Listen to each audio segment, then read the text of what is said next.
Hello दोस्तों, आज हम आरओ के जो पीवाईक्यू होते हैं, जो पिछले क्वेश्चन पेपर आ चुके हैं, उसमें हम भूगोल में कौन कौन से प्रश्न आए हैं और वे किस तरीके से आए हैं, चैप्टर वाइज हम देखेंगे कि 2001 से लेकर 2021 तक आरओ के क्वेश्चन पेपर में भूगोल से एक पार्टिकुलर चैप्टर से किस लेवल के क्वेश्चन आते हैं, कहाँ से क्वेश्चन आते हैं और हमें कहाँ से पढ़ाई करनी चाहिए। तो हम अपना टाइम वेस्ट ना करते हुए डायरेक्ट क्वेश्चन ऊपर चलते हैं कि वो क्वेश्चन किस तरीके के हैं, कौन से सन में कौन सा क्वेश्चन आया पार्टिकुलर टॉपिक वाइज। ठीक है, हम अपना भूगोल का पहला टॉपिक लेंगे, भारत की स्थिति, आकार तथा भौतिक विभाजन।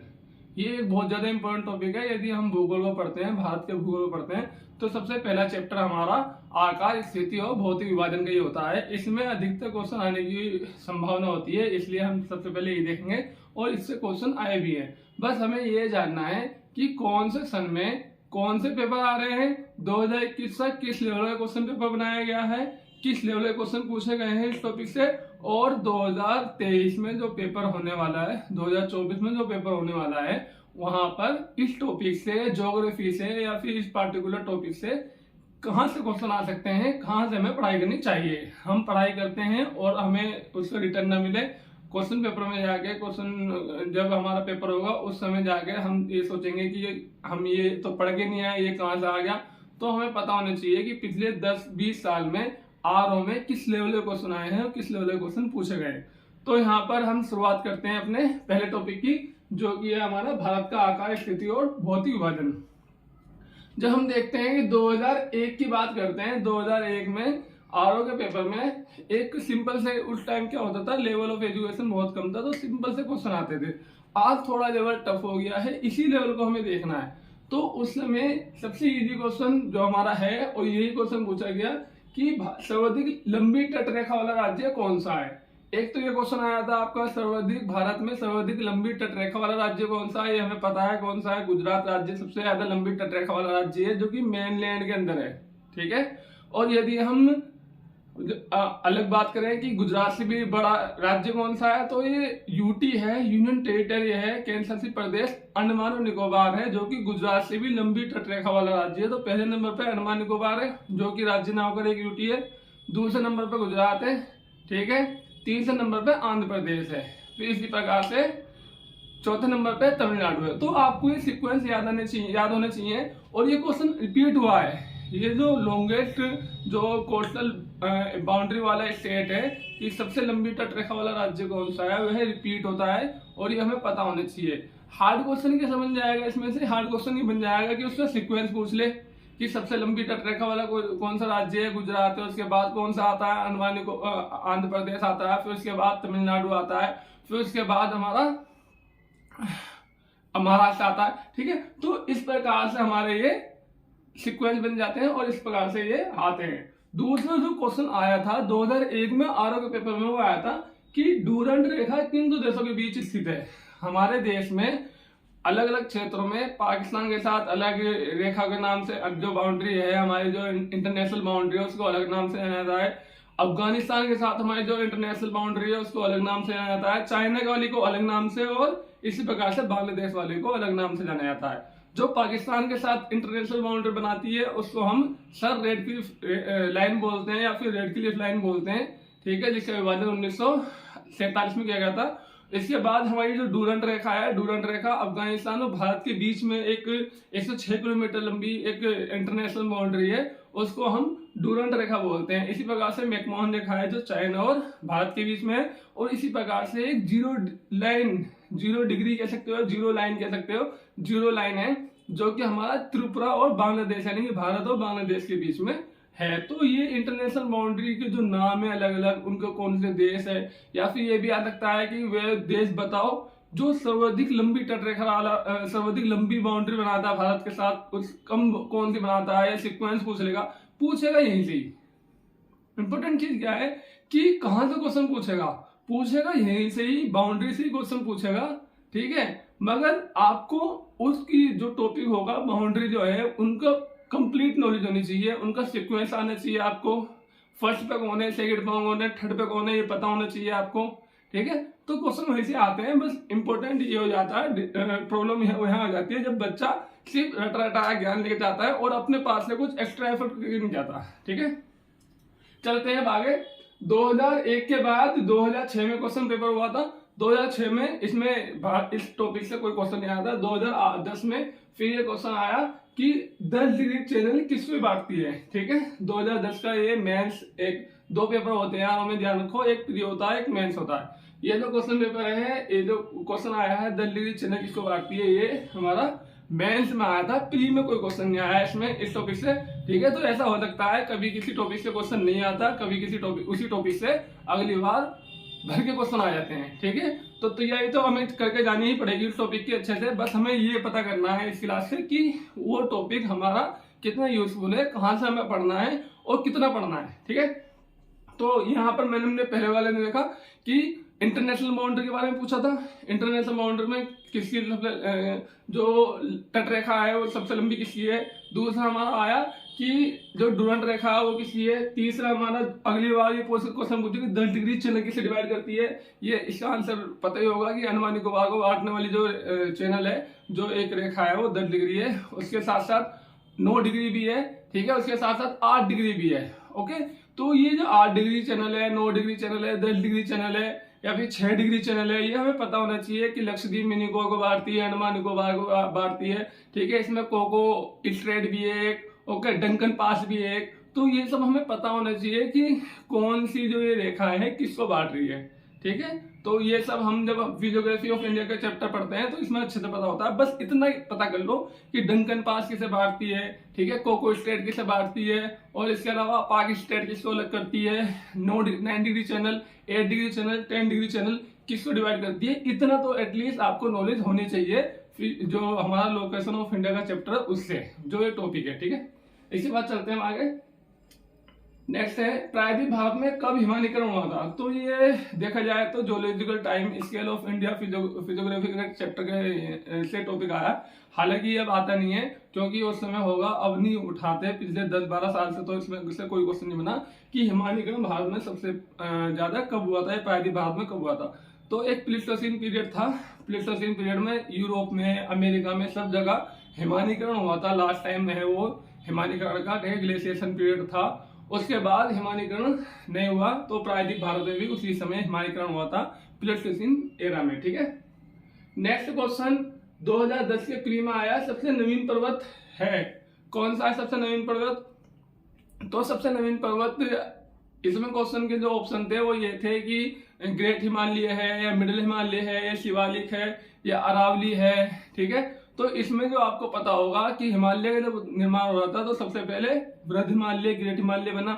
उसके बाद जो बना वो मध्य हिमालय बना, और लास्ट में जो बना यानी लेटेस्ट जो बना है वो शिवालिक बना है। अरावली एक अवशिष्ट पर्वत है, बहुत पुराना पर्वत है। ठीक है ये फोल्डन माउंटेन ही, मगर ये एक अवशिष्ट पर्वत है। और जो लेटेस्ट का पर्वत है वो हिमालय, हिमालय में भी कौन है लेटेस्ट, वो शिवालिक है। ठीक है, तो आपको एटलीस्ट इतना तो पता होना चाहिए। जब हम फिजियोग्राफी ऑफ इंडिया पढ़ते हैं तो उसमें हिमालय का एक पहली टॉपिक हिमालय का आता है, पर्वत, भारत के पर्वत। ठीक है, तो पर्वत में जो हिमालय है सबसे मेन चैप्टर है, वो सबसे मेन टॉपिक है। उसको 3 भागों में बांटा गया है। उसमें बताया गया है कि जो प्रथम था, जो ग्रेट हिमालय, मिडिल हिमालय और शिवालिक, ये कब बने और किस प्रकार से बने, और अब भी इनका निर्माण कैसे हो रहा है। ठीक है, नेक्स्ट क्वेश्चन पे चलते हैं। कौन सा स्थान भारत के उत्तर के अधिक नजदीक है। देखो इसमें हम क्या देख रहे हैं, नॉर्मली लोकेशन के बारे में देख रहे हैं। ठीक है, 2010, ये भी 2010 मेंस में पूछा गया है। ठीक है, यहाँ पे कंफ्यूज मत होना, यहाँ 2010 मेंस, फिर प्री हो गया, फिर मेंस हो गया। ऐसा हुआ था कि जो इसका 2010 का प्री था उसमें क्वेश्चन नहीं आए थे, 2010 में फिर मेंस हुआ, फिर ये कैंसिल हो गया, फिर आला हुआ, 2010 में प्री है, फिर 2010 का मेंस हुआ है। ठीक है, तो यहाँ पर यह हो गया है नवीन पर्वत कौन सा है, कौन सा स्थान में यमुनोत्तर के, यमुनोत्तर बाहर के कैसे कहते हैं, यमुनोत्तर होता है इंडियन स्टैंडर्ड टाइम को यमुनोत्तर कहते हैं। कि जो इंडियन स्टैंडर्ड टाइम है उसके नजदीक, सबसे नजदीक कौन सा शहर पूछा था इसमें। तो इसमें जो नगर है वह है हमारा मिर्जापुर, इसका आंसर था। ठीक है, तो वहां पर ऐसे नाम दे देगा जो कि आपको यदि लेटीट्यूडनल लोकेशन उसकी पता है, लॉन्गिट्यूडनल लोकेशन उसकी पता है, तो आप इजीली उसको बता दोगे। ठीक है, तो यहाँ पर मिर्जापुर इसका आंसर था।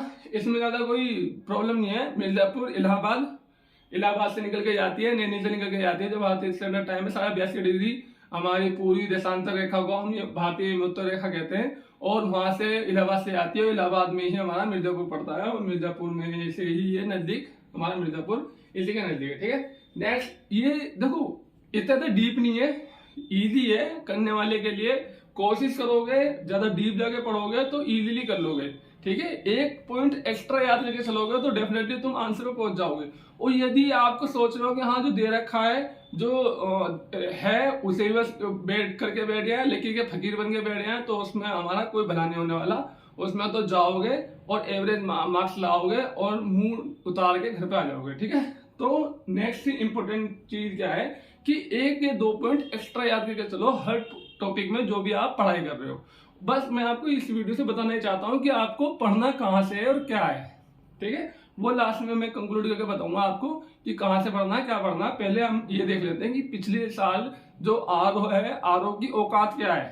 ठीक है, या आरओ हमारी क्या औकात समझता है, ये हमारी औकात कैसे दिखाता है। ठीक है, कि आरओ में क्वेश्चन का लेवल क्या आता है, क्यों हम इतने ज्यादा कम नंबर लाते हैं और हिंदी के बेस पे ही आरओ का पेपर निकालने की सोचते हैं। तो जीएस का लेवल इतना हार्ड क्यों समझा जाता है वो अभी आपको पता लग जाएगा। ठीक है, नेक्स्ट, दक्षिण भारत की सबसे ऊंची चोटी कौन सी है।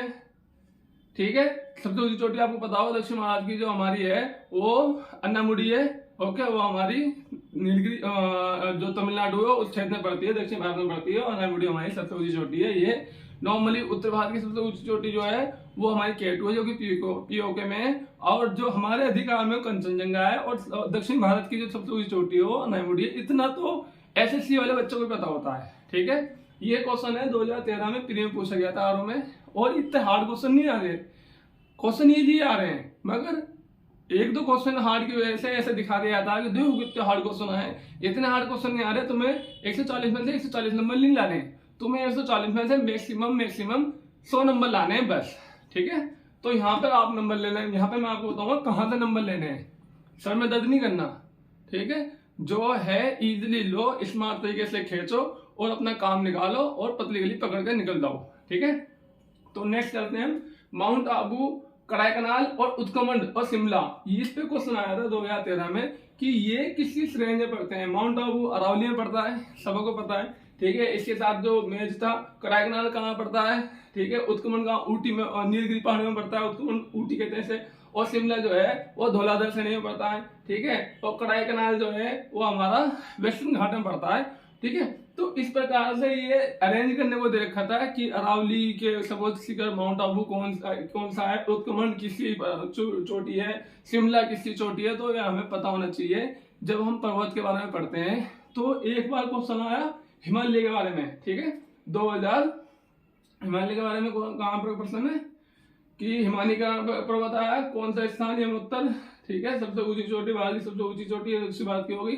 ठीक है, हिमालय के ऊपर ये क्वेश्चन है फिलहाल तो माउंट आबू वाला, उत्तराखंड और शिमला। हमें रेंज पता होनी चाहिए, हमें पता होनी चाहिए कौन सा पर्वत कहाँ पर है और वो किस रेंज में पड़ता है। ठीक है, एक ये क्वेश्चन आया था ना, अभी मैं बात कर रहा था कि सबसे नवीनतम जिला, सबसे नवीन पर्वत कौन सा है। ठीक है, इसमें जो ऑप्शन थे वो यही थे कि ग्रेट माउंटेन है या फिर मिडिल माउंटेन है, शिवालिक है। तो ये आ गया यहाँ से, ये दूसरा क्वेश्चन यहीं से आया, हिमालय से आया, बस क्वेश्चन का नेचर बदल दिया। अब क्वेश्चन तो रिपीट नहीं करेगा वो, इतना पागल मुक्त है नहीं कि वो पिछली बार का क्वेश्चन उठा के दोबारा से दे दे आपको। ठीक है, क्वेश्चन का नेचर चल जाता है, क्वेश्चन इसी टॉपिक से आएगा, क्वेश्चन कोई बाहर से नहीं आएगा, मंगल ग्रह से क्वेश्चन उठा के नहीं ले आएंगे आपके लिए। ठीक है, कि वहां का सर्वोच्च शिखर बताओ, ऐसा नहीं पूछेगा, पूछ लेता है वो, बट तुम्हारा इसमें टॉपिक में ही नहीं है वो। ठीक है, तो पूछेगा तुम्हारा हिमालय से ही, मगर हिमालय में जो और चीजें होती हैं, फॉर एग्जांपल अभी नहीं पूछ लिया कि शिमला जो है वो धौलाधर की है, नेक्स्ट वो पूछ लेगा कि पीर पंजाल की सर्वोच्च चोटी कौन सी है, या नेक्स्ट वो पूछ लेगा जो काराकोरम है उसकी सर्वोच्च चोटी कौन सी है। तो इस प्रकार से आपको पता होना चाहिए बस सर्वोच्च चोटी। ठीक है, ये नहीं कि हाँ कि सब कुछ पता होना चाहिए, नहीं। ऊटी जो है फेमस साउथ इंडिया का नीलगिरी का फेमस टूरिस्ट स्पॉट है, इसलिए ऊटी के बारे में पूछा। माउंट आबू जो है अरावली का सर्वोच्च शिखर है, इसलिए माउंट आबू के बारे में पूछा। शिमला जो है टूरिस्ट फेमस प्लेस है, इसलिए शिमला के बारे में पूछा। ये नहीं कि कुछ भी पूछ रहा है, ऐसे कुछ नहीं है कि कुछ भी तुम पढ़ रहे हो वो कुछ भी पूछ रहा है, नहीं, वो तो अपने तरीके से पूछ रहा है। बस आप कुछ भी पढ़ रहे हो, आपको कुछ भी पता नहीं है तो आप कुछ भी पढ़ रहे हो, यूं समझ रहे हो कि कुछ भी पूछा जा रहा है। ऐसा नहीं है, जो चीज पूछने वाली है वही चीज वो पूछ रहा है, और बस आपको वो समझने की देरी है। समझ जाओगे तो ईद निकाल के ले आओगे, जो समझ गए वो ले गए और जो नहीं समझ पाए वो घर गए। ठीक है, नेक्स्ट जो क्वेश्चन आया वो मेघालय पठार से आया था। मेघालय पठार के बारे में पूछा था कि ये मेघालय पठार किसका हिस्सा है, हिमालय का हिस्सा है, प्रायद्वीप का हिस्सा है, ठीक है, या फिर आपका और गतिविधि चीजें पूछ ली कि मैदान का हिस्सा है, ठीक है, या फिर समुद्र का हिस्सा है। तो इस प्रकार से मेघालय पठार के बारे में पूछा था, मेघालय पठार किसका हिस्सा है। तो नॉर्मली हमें पता है, जब हम पठार के बारे में पढ़ते हैं तो उसमें जो है वो जो विस्तार किया गया उसमें बुंदेलखंड का पठार भी आ जाता है, मालवा का पठार भी, बघेलखंड का पठार भी आ जाता है, और साइड में हम जाते हैं नॉर्थ वेस्ट में तो हमारा मेघालय का पठार भी आ जाता है। तो ये मेन पॉइंट पूछे जाते हैं। पर्वत में मेन चीजें, पठार में मेन चीजें, इंटरनेशनल बाउंड्री में मेन चीजें कि सबसे लंबी तटरेखा वाला राज्य बताओ, ठीक है, पठार में मेघालय पठार के बारे में बताओ, और पर्वत में शिमला के ऊटी के बारे में बताओ, ठीक है, सबसे नवीनतम पर्वत बताओ। तो ये पूछा है वो अपने डिजाइन में ही है, पूछा है वो अपने जुरिडिक्शन में ही है, बस मेहनत हमें वही करनी है। ठीक है, नेक्स्ट लेह कहाँ अवस्थित है। लेह नॉर्मली इसमें आया था कि लेह सिंधु नदी के बाएं तरफ है, सिंधु नदी के दाएं तरफ है, या फिर झेलम नदी के हैं, झेलम नदी के दाएं, झेलम नदी के बाएं। तो इससे इजी क्वेश्चन मेरे ख्याल से कहीं होगा भी नहीं, बस बच्चा प्रैक्टिकली पढ़े। ठीक है, जब आप देखते हो कि सिंधु नदी जम्मू कश्मीर से आती है और लेह जो है सबसे उत्तर में स्थित है, ठीक है, तो सिंपल सी बात है, लेह के नीचे से जाती होगी या लेह से जाती होगी, और लेह जो होगा अधिकतर वो कहाँ है, वो सिंधु नदी के दाएं में स्थित है। यहाँ पर शीत मरुस्थल पाया जाता है। जब यहाँ पर शीत मरुस्थल है तो यहाँ पर हरदम बर्फ जमी रहती है, और सिंधु नदी जो है वो नदी है, जल का प्रवाह होता है, तो डेफिनेटली वो उत्तर में होगा, दक्षिण में तो नहीं होगा। क्यों, यदि नदी से दक्षिण की तरफ जाओगे, इक्वेटर की तरफ आओगे तो टेम्परेचर बढ़ेगा, टेम्परेचर बढ़ेगा तो सिंपल सी बात है वहां पर ग्लेशिएशन होएगा ही नहीं। ठीक है, और जो उसकी एलिवेशन होती है, जो ऊंचाई होती है, वो भी जैसे जैसे दक्षिण इक्वेटर की तरफ आते हैं उसकी एलिवेशन कम होती जाती है, जैसे जैसे ऊपर जा रहे हैं वैसे वैसे एलिवेशन बढ़ती है। इसी वजह से जो सर्वोच्च चोटी पाई जाती है जो वो वृहद हिमालय में ज्यादा पाई जाती है, और जैसे जैसे शिवालिक हो गया या फिर आपका मिडल रेंज हो गई वो हिमालय, उसमें हमारी चोटी की ऊंचाई कम होती जाती है कंपेरेटिवली। ठीक है, ये हो गया हमारा 2013 तक के पेपर है ये। ठीक है, इसके बाद 2013 में प्री में एक क्वेश्चन था, कौन सा हिमनद सबसे बड़ा है। हिमनद की जब हम बात करते हैं, ग्लेशियर की बात करते हैं, तो अक्साई चीन एक ग्लेशियर है। ठीक है, वहां पर हमारे जो हिमालय क्षेत्र में अलग अलग नाम ग्लेशियर थे, उसके बारे में पूछा गया था। जब हम यहाँ पर ये भी देखा जाता है हिमानीकरण, ये क्वेश्चन था। ठीक है, 2010 में आया था कि हिमानीकरण लास्ट टाइम कब हुआ था, प्रायद्वीप में। नेक्स्ट क्वेश्चन ये आ गया 2013 प्री में कि जो जो लार्जेस्ट ग्लेशियर है, जो आपका हिमनद है सबसे बड़ा भारत का, वो कौन सा है। ठीक है, तो नदी सबसे बड़ी, सबसे ऊंचा पर्वत, सबसे लंबी तटरेखा वाला राज्य और सबसे बड़ा हिमनद, ठीक है, सबसे बड़ा पठार। तो यही क्वेश्चन आ रहे हैं, आप देख सकते हो, नोटिस कर सकते हो। इसमें कोई चील कौवा नहीं पूछा जा रहा, ठीक है, कोई हवा नहीं पूछा जा रहा, और कोई ऐसी चीज नहीं पूछी जा रही कि वो आपको आएगी नहीं। ओके, नेक्स्ट हम देखेंगे क्वेश्चन, किस राज्य का गठन 1948 में हुआ था। देखो, भारत का आजादी 1947 में हुई, मगर एक क्षेत्र था उसकी आजाद भारत में, जब वो आजाद हुआ तो 1948 में हुआ था, उसका नाम था हैदराबाद। ठीक है, हालांकि इसमें कोई क्वेश्चन का आंसर नहीं दे रखा था, पंजाब, हरियाणा, ठीक है, असम, ये नाम दे रखे थे, और असम जो था, या फिर पश्चिम बंगाल जो था, या फिर आपका हरियाणा और पंजाब, ये सब बाद में बने थे।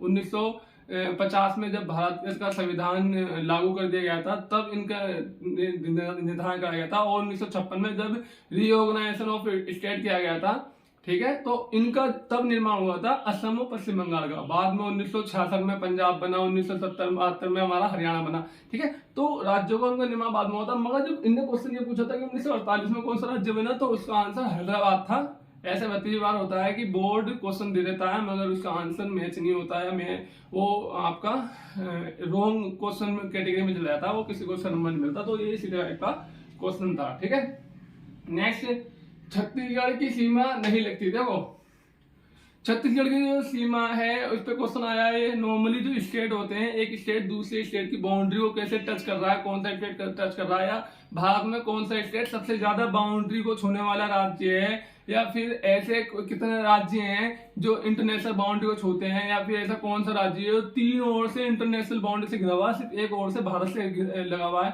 ठीक है, तो ये कुछ जो क्वेश्चन है जो कि बाउंड्री के रिलेटेड आते हैं। कुछ क्वेश्चन इंटरनेशनल बाउंड्री से आते हैं कि सबसे लंबी अंतर्राष्ट्रीय सीमा भारत के साथ लगाने वाला देश कौन सा है। कुछ राज्य ऐसे होते हैं जो स्टेट से रिलेटेड आते हैं कि सबसे ज्यादा सीमा राज्यों की सीमा लगाने वाला राज्य कौन सा है, या फिर आपका सबसे कम राज्यों के साथ सीमा लगाने वाला राज्य कौन सा है, या फिर ऐसा कौन सा राज्य हो 3 ओर से घिरा हुआ है, ऐसा कौन सा राज्य हो 3 देशों से घिरा हुआ है। सिक्किम है 3 देशों से घिरा हुआ है, ठीक है, और भी वैसे 3 ओर से घिरे हुए हैं, ठीक है। और ऐसा कौन सा राज्य हो 3 ओर से दूसरे देश से घिरा हुआ, त्रिपुरा है जो बांग्लादेश से 3 ओर से घिरा हुआ है, ठीक है। या ऐसे भी क्वेश्चन आ सकते हैं कि जो मिजोरम है वह किन किन देशों के साथ अपनी इंटरनेशनल बाउंड्री लगाता है, ठीक है। तो ये क्वेश्चन आ जाते हैं अक्सर, और ये क्वेश्चन काफी हद तक बच्चों को कंफ्यूज कर देते हैं। ओके, तो आप जब मैप देखो इंडिया का, तो वहां पर अच्छे से तसल्ली से 5 मिनट उसको अच्छे से निहारो। जैसे अपनी वाइफ को देखते हो, या अपनी गर्लफ्रेंड को देखते हो, या अपने माँ बाप को देखते हो, तो उनको अच्छी नजरों से देखते हो, काफी टाइम स्पेंड करना चाहते हो, तो ऐसे उसके साथ टाइम स्पेंड करो। यूं नहीं कि उठाओ देखो फेंक दो। ओके, जैसे औरों के साथ तुम प्यार से देखते हो, उससे अच्छे से निहारते हो, आंखें देखते हो कितनी प्यारी आंखें हैं, फिर उसकी नाक देखते हो कितनी प्यारी नाक है, फिर होठों को देखते हो, फिर पता नहीं कहाँ चले जाते हो। ऐसे ही तुम मैप को देखो। पहले अपने दिल को देखो, जो हमारा हृदय है मध्य प्रदेश की कहाँ कहाँ से टच कर रहा है। फिर नॉर्थ ईस्ट में जाओ सीधा हाथ पे, फिर उल्टे हाथ पे सीधा तो वहाँ राजस्थान जाएगा, ठीक है। उल्टे हाथ पे जाओ नॉर्थ ईस्ट स्टेट में जाओ, वहां तो बहुत ही ज्यादा क्वेश्चन आते हैं वहां से। ओके, इंटरनेशनल बाउंड्री है, जम्मू कश्मीर में जाओ, साउथ में जाओ, कौन कौन से राज्य किसी से मिलने हैं, अंदर भी घूमते रहो, सब जगह निहारो अच्छे से, ठीक है। इसे निहारोगे तो और लोग बाग समझ रहे हो, लड़की है लड़कों के निहारने लायक बन जाएंगी, और लड़के जो है वो लड़कियों के निहारने लायक बन जाएंगे। और इसे नहीं निहारोगे, इसे नहीं देखोगे, इसको दिल में नहीं बसाओगे, तो भाई साहब तुम भले कितना दूसरा देख लो, दूसरा तो तुम्हें देखने से गया, ठीक है। तो मेरा कहने का मतलब ये है कि राज्यों के जो लोकेशन है, राज्यों के जो दूसरे राज्यों से मिलने वाली सीमाएं हैं, उनको भी याद कर लो। बस इसी लेवल के क्वेश्चन आ रहे हैं, कोई ज्यादा हुआ क्वेश्चन नहीं आ रहे, ठीक है। नेक्स्ट, छत्तीसगढ़ की सीमा नहीं लगती, है तो हो गया हमारा। नेक्स्ट क्वेश्चन है, भारत में कितने राज्य तटीय सीमा वाले हैं। देखो एक क्वेश्चन ये आया सबसे लंबी तटरेखा वाला राज्य, ठीक है। एक क्वेश्चन ये आ गया भारत में कितने राज्य तटीय सीमा से लगते हैं। ये 2014 में आया है प्री में, 2001 में आया है। क्वेश्चन उसी टॉपिक से आएंगे, उसी जगह से आएंगे, बस उनको थोड़ा सा वो हटके पूछ लेगा। वो नहीं पूछेगा कि सबसे लंबी तटरेखा वाला राज्य कौन सा है। ये रिपीट हुए आते हैं क्वेश्चन, ऐसी बात नहीं है, बट मैक्सिमम जो क्वेश्चन होते हैं थोड़ा सा हटके पूछे जाते हैं, और थोड़ा सा ही हटते हैं, 360 डिग्री नहीं हट जाते, ठीक है, बिल्कुल ही आउट नहीं हो जाते, वो थोड़ा सा हटते हैं। ओके, थोड़ा सा हटके पूछा जाता है क्वेश्चन।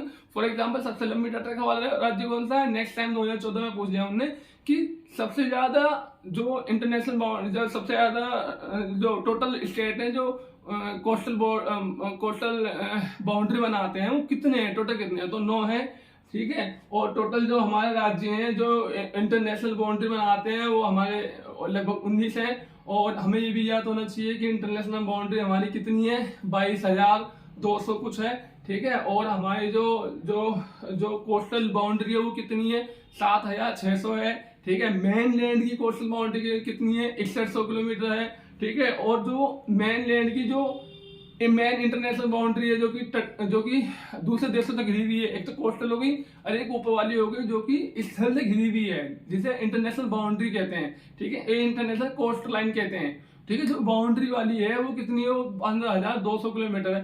तो ऐसे आपको पता होना चाहिए, किसी भी बेस पे क्वेश्चन आ सकता है, और ये क्वेश्चन आया भी आगे। ओके, हम देखते हैं आगे।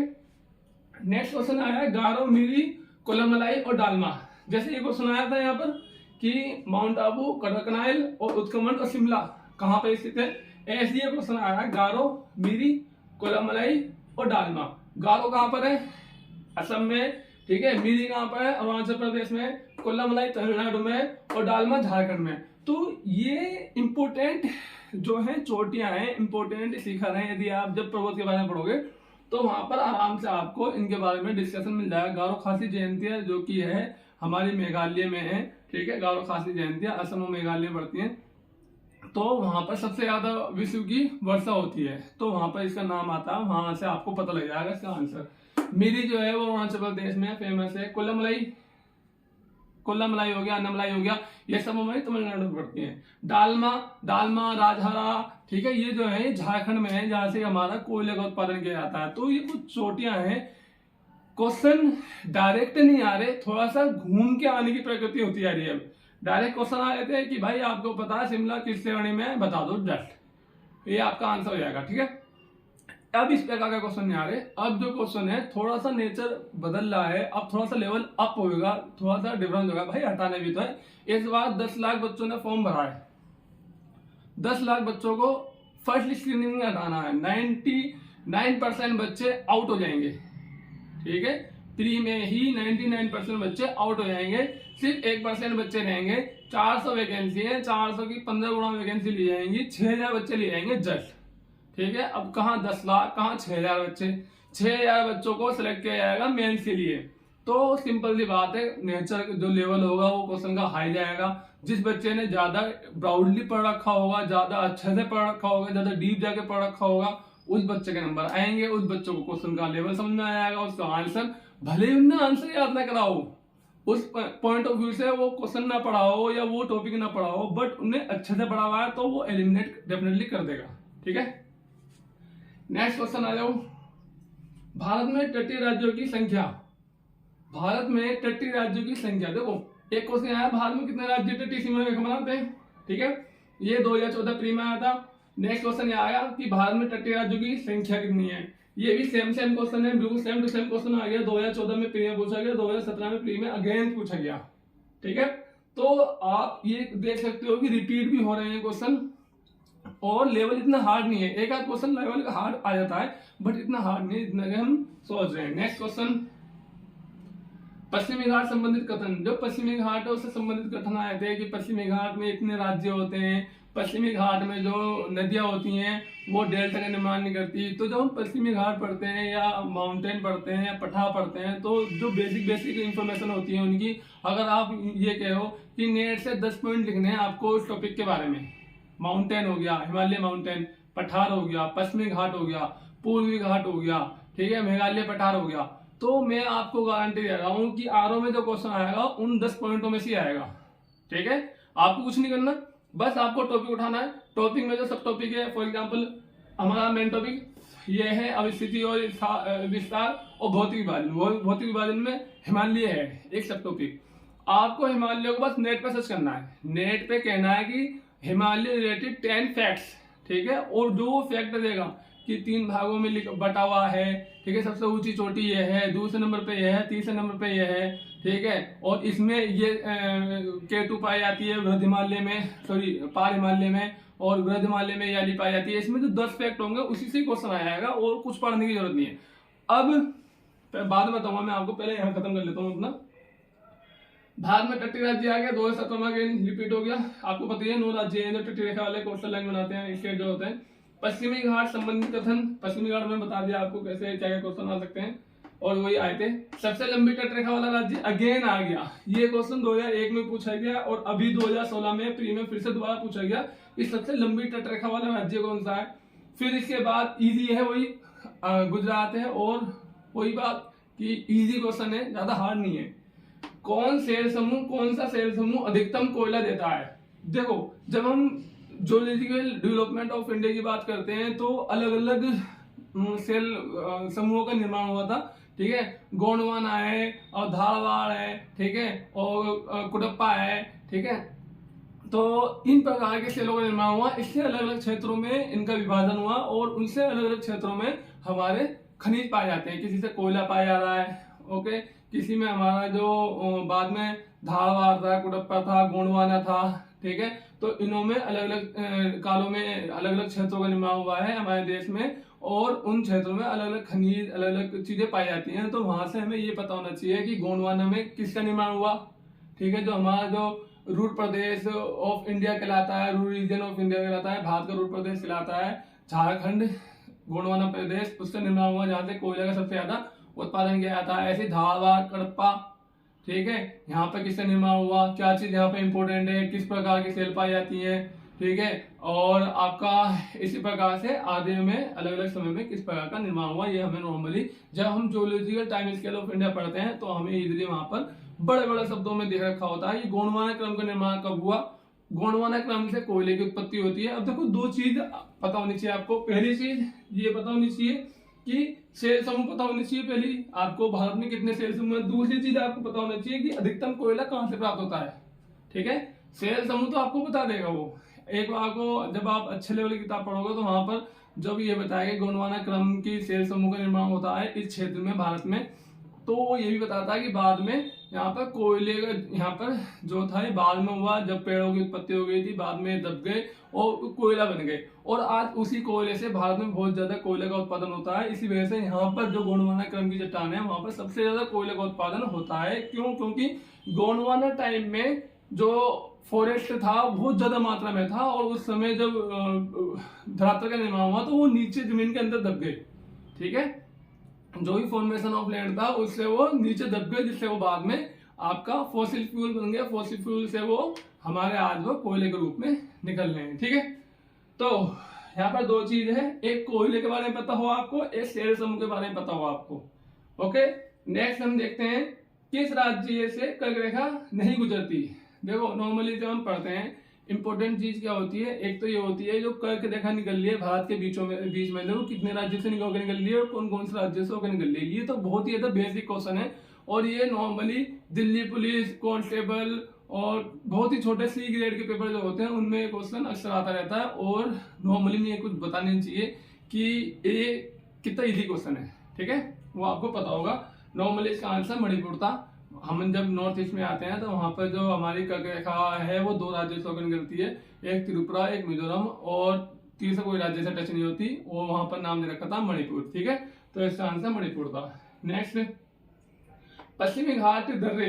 जो पश्चिमी घाट के बारे में मैंने आपको बताया था कि पश्चिमी घाट के बारे में यदि आप नेट पर डालते हो तो 10 फैक्ट देख लेना, उसमें यदि 10 फैक्ट होंगे तो उसमें उनके 12 दर्रे में ही बताया होगा कि पश्चिमी घाट में 3 मुख्य दर्रे पाए जाते हैं। वैसे 4 मुख्य होते हैं मगर 3 ही याद कर लो, वही बहुत है आपके लिए, जो पाल घाट, थाल घाट और भोर घाट है, ठीक है। ये 3 दर्रे इंपॉर्टेंट है, और ये कहाँ पाए जाते हैं, इनका सिक्वेंस क्या है, उत्तर दक्षिण किन क्षेत्रों को, मुंबई पुणे, मुंबई चेन्नई, या फिर आपका कोच्चि चेन्नई, कौन किसको कनेक्ट करता है, ये ही याद कर लो, बस इतना याद कर लो बहुत है, और इतने में आपकी कल्याण हो जाएगा। ओके, नेक्स्ट, भारत के बारे में अब आ जाते हैं हम यहाँ पर। देखो 2016 तक ये यहाँ पर हो गया था, फिर आता है क्वेश्चन पेपर होता है आपका 2021 का।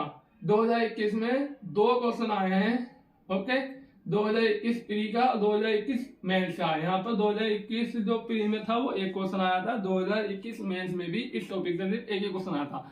अब हम ये कहें कि एक क्वेश्चन आ रहा है सर यहाँ से, तो एक क्वेश्चन आ रहे हैं तो हम क्या ही पढ़ें, एक क्वेश्चन के लिए मतलब पढ़ना तो पड़ेगा अच्छे से, बहुत अच्छा खासा टॉपिक है और सही से पढ़ोगे तो टाइम भी लगेगा, हम ना ही पढ़ें, मगर ऐसा नहीं है।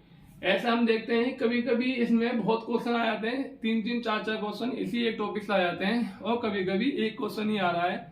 ओके, अभी क्या पता 2024 में इसमें 3 क्वेश्चन आए हैं तो वहां पर आपको प्रॉब्लम हो जाएगी।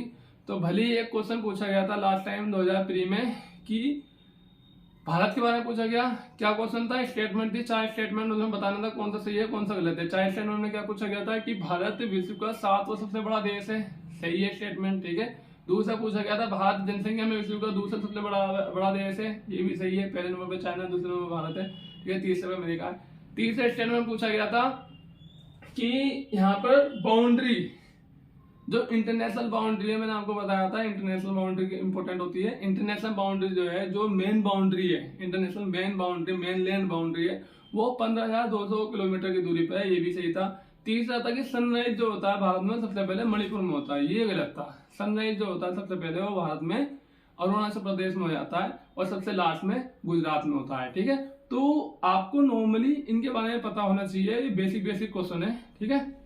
इसके बाद जो नेक्स्ट 2021 के मेंस में एक क्वेश्चन आया था मात्र इस टॉपिक से, वो आया था कि त्रिशूल जो श्रेणी है, त्रिशूल जो हमारी पर्वत है उसके बारे में पूछा था कि ये कहाँ पर स्थित है, ये कौन से नंबर की पर्वत है, ठीक है, और इसका क्या महत्व है। ओके, तो ये थोड़ा सा डीप क्वेश्चन हो जाता है कि त्रिशूल के बारे में पता करो। ऐसे बहुत सारी चोटियां हैं हिमालय में, जिसमें त्रिशूल हो गया, नंदा देवी हो गया, धौलाधर हो गया आपकी, और केटू हो गया। उन जो मेन है जैसे केटू हो गया, माउंट एवरेस्ट हो गया, या फिर कंचनजंगा हो गया, या फिर नंगा पर्वत हो गया, ये तो मेन है। इनके बारे में तो हम एक बार को पढ़ लेते हैं और फैक्ट याद कर लेते हैं। बट बिल्कुल ही 30 नंबर की आप देखोगे तो भारत में 30 नंबर की सबसे ऊंची चोटी है वो त्रिशूल है, ठीक है। उसके बारे में हम पढ़ सकते हैं, ऐसी बात नहीं है। जब 2-3 कम से कम 3 का टारगेट लेके बैठो कि कोई भी चीज हम याद कर रहे हैं टॉप लेवल की, तो टॉप 3 की हमें याद होनी चाहिए कि वो कहाँ है, क्या है, ठीक है, वो कितनी है। तो इस प्रकार से देख रहे हैं कि एक बार हम ये रिपीट कर लेते हैं कि कौन कौन से क्वेश्चन आए थे इंपॉर्टेंट। तो पहला तटरेखा वाला क्वेश्चन आया, डूरंट लाइन आया, इंटरनेशनल बाउंड्री संबंधित है, 10 डिग्री चैनल, ठीक है, हिमानीकरण के बारे में आया, पर्वत के बारे में आया, इंटरनेशनल स्टैंडर्ड टाइम के बारे में आया, चोटी के बारे में आया, कौन सी चोटी दक्षिण भारत की सबसे ऊंची चोटी है, ये भी चोटी है, ये पठार के बारे में आया है, ठीक है। और आगे चलेंगे फिर हमारा हिमनद के बारे में, राज्य गठन, सीमा, छत्तीसगढ़ की राज्यों की सीमा होती है, कौन से किससे मिली हुई है, तटीय राज्य, सबसे लंबी तट रेखा वाला राज्य, ठीक है, सॉरी, कितने राज्य समुद्री तट रेखा से जुड़े हुए हैं। नेक्स्ट फिर से हमारा गिरी, गारो, डालमा, कोलामलाई, ये चोटी के बारे में आया अगेन, ठीक है। तट फिर से तट वाला अगेन क्वेश्चन आ गया। पश्चिमी घाट के बारे में क्वेश्चन आया है, तट रेखा के बारे में फिर से आ गया, शेर समूह के बारे में नया क्वेश्चन आया है, कर्क रेखा के बारे में आया है, पश्चिमी घाट के दर्रे आया है, और भारत के बारे में आया है नॉर्मली जो कि पता होना चाहिए, और त्रिशूल चोटी के बारे में। तो देखो यहाँ पर क्वेश्चन जो आ रहे हैं मैक्सिमम वो किस टाइप के आ रहे हैं, नॉर्मली चोटी के बारे में आ रहे हैं, दर्रे के बारे में आ रहे हैं, बाउंड्री के बारे में आ रहे हैं, ठीक है, और आपका जो हिमानी के थोड़ा सा हिमनद के बारे में आए हैं, या हिमानीकरण के बारे में आए हैं, ठीक है, और कर्क रेखा के बारे में आ रहे हैं, इंडियन स्टैंडर्ड टाइमलाइन के बारे में आ रहे हैं, ठीक है। तो ये जो क्वेश्चन है ये बड़े बड़े जो मेन टॉपिक है उसी से ही क्वेश्चन पूछे जा रहे हैं। कुछ ऐसा नहीं है जैसे 2021 के मेंस में आ गया था त्रिशूल पर्वत से आ गया, वो थोड़ा डीप जाके क्वेश्चन हो जाता है, और आप एक बार को छोड़ भी सकते हो, ठीक है। ऐसा नहीं है कि सारे क्वेश्चन अटेम्प्ट करने हैं, कुछ क्वेश्चन आप इजीली छोड़ भी सकते हो और स्किप करके अपना दूसरा जो क्वेश्चन है उससे अटेम्प्ट कर सकते हो। और सारा क्वेश्चन तो हार्ड नहीं होगा, नेगेटिव मार्किंग होती है, आप जबरदस्ती टच करने की कोशिश करोगे, जबरदस्ती आप उसे छेड़ने की कोशिश करोगे तो वो आपको बहुत बुरा शौक देगा, ठीक है, वो आपको नंबर ले जाएगा और आपको देने की बजाय। तो इसलिए समझदारी स्मार्टली खेलना है, तो इसलिए उसे सेफली टच ही मत करो, उसे छोड़ो, दूसरे क्वेश्चन को अटेम्प्ट करो, ठीक है। तो यहाँ पर हम देख सकते हैं कि इस टॉपिक से आपको कहाँ से पढ़ने की जरूरत है, इंटरनेशनल बाउंड्री पढ़ लो, मेन जो भी है आपका सबसे लंबी तटरेखा वाला राज्य, सबसे लंबी इंटरनेशनल बाउंड्री वाला देश, ठीक है, या फिर जो रेड क्लिफ है, मैकमोहन है, डूरंड है, किस किस देशों से मिलती है, ओके।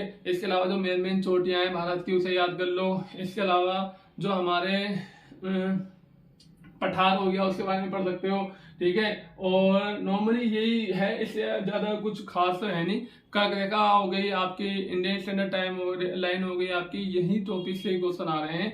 यहाँ पर मेन आप देखोगे कि यही हेडिंग बनती है कि कर्क रेखा, इंडियन स्टैंडर्ड टाइम लाइन, ठीक है, और international boundary, national boundary, state boundary, okay, और मेन चोटियाँ जो पर्वत हैं, या फिर पठार हो गया, ओके। यहीं से ही जो हम कहीं भी किताब पढ़ते हैं, चाहे वो लूसेंट पढ़े, हालांकि देखो अब पढ़े कहाँ से, लूसेंट से तो ये नहीं आएगा, ठीक है। हालांकि मैक्सिमम यदि देखें तो हम 80% जो क्वेश्चन है हमारा वो लूसेंट से कवर हो रहे हैं, मगर लूसेंट को भी भरोसा ना करके आप उससे एक कदम आगे, आपके पास टाइम है तो आप उससे एक कदम आगे परीक्षावाणी पढ़ सकते हो। परीक्षावाणी में मैं 100% गारंटी देता हूँ कि सारे क्वेश्चन कवर हो जाएंगे आपके, एक भी क्वेश्चन नहीं छूटेगा, चाहे वो 2024 से कोई क्वेश्चन भी होगा वो भी नहीं छूटेगा।